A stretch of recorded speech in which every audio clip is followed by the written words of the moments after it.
मंदिर की आत्मा। गांव बापस्ती की पहाड़ी पर एक मंदिर था जो कई वजहों से प्रसिद्ध था। बापस्ती के परिवारों में आपसी सौहार्द बना हुआ था।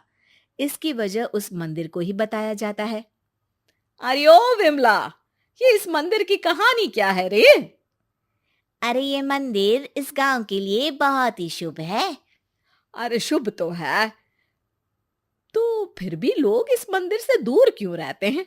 ये इतना वीरान क्यों रहता है? अरे बड़े बुजुर्ग कहते हैं कि मंदिर में आत्माओं का राज है, जो लोगों की मदद करते हैं, लेकिन मंदिर से सभी को दूर भी रखते हैं। अरे ये कैसी आत्मा है जो लोगों की मदद भी करते हैं और लोगों को मंदिर से दूर भी रखते हैं? अरे यही चलता आया है यहाँ पर, इसीलिए कोई कुछ बोलता नहीं, क्योंकि जिसके घर में कोई भी परेशानी होती है तो बताते हैं कि इस मंदिर से उन्हें मदद मिलती है। अरे वाह, ये तो अच्छी बात है। तभी इस गांव में इतनी खुशहाली दिखती है। तभी बाहर किसी की चीखने चिल्लाने की आवाज आती है। दोनों बाहर निकलती हैं तो देखती हैं कि गांव के एक बुजुर्ग रो रहे हैं, क्योंकि शहर से उन्हें कोई बुरी खबर मिली है। अरे क्या हुआ चच्चा, रो क्यों रहे हो आप? हाँ चाचा, बताओ ना, हुआ क्या? अरे क्या बताऊं बेटे। मेरा बेटा शहर गया हुआ था कमाने, लेकिन आज खबर मिली है कि उसका एक्सीडेंट हो गया। वो अस्पताल में भर्ती है। अरे तो इसमें परेशान होने की क्या बात है चाचा, जाओ शहर और बेटे का इलाज करवाओ। हाँ चाचा, विमला सही कह रही है। आप शहर जाओ और इलाज करवाओ। अरे कैसे इलाज करवाऊं, अभी पैसे नहीं है और शहर के अस्पतालों में इलाज का खर्चा लाखों में आता है।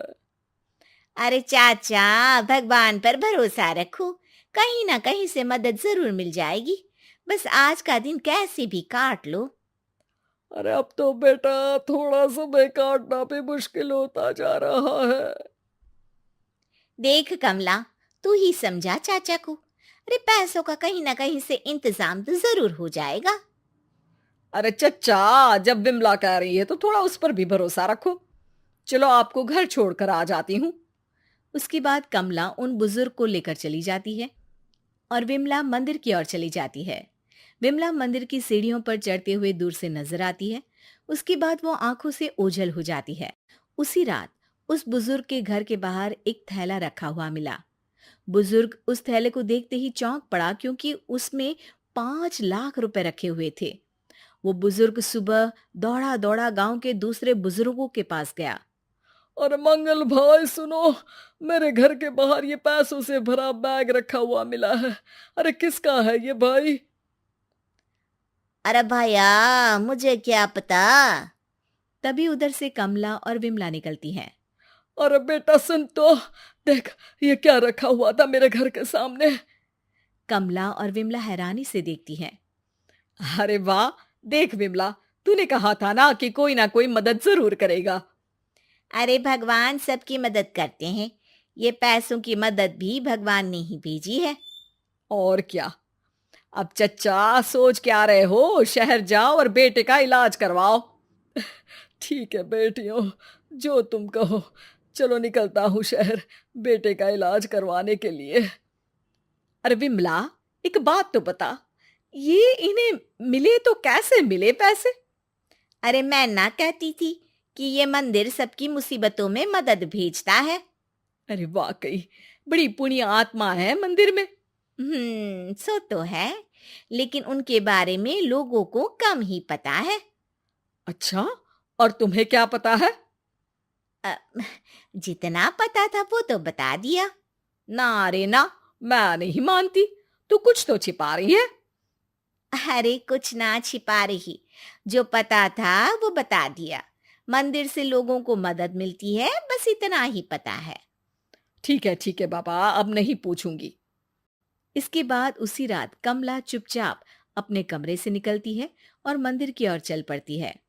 कमला धीरे धीरे मंदिर के दरवाजे पर पहुंचती है। अंदर से हल्की हल्की रोशनी आ रही थी। इसके बाद जो वो देखती है वो हैरान रह जाती है।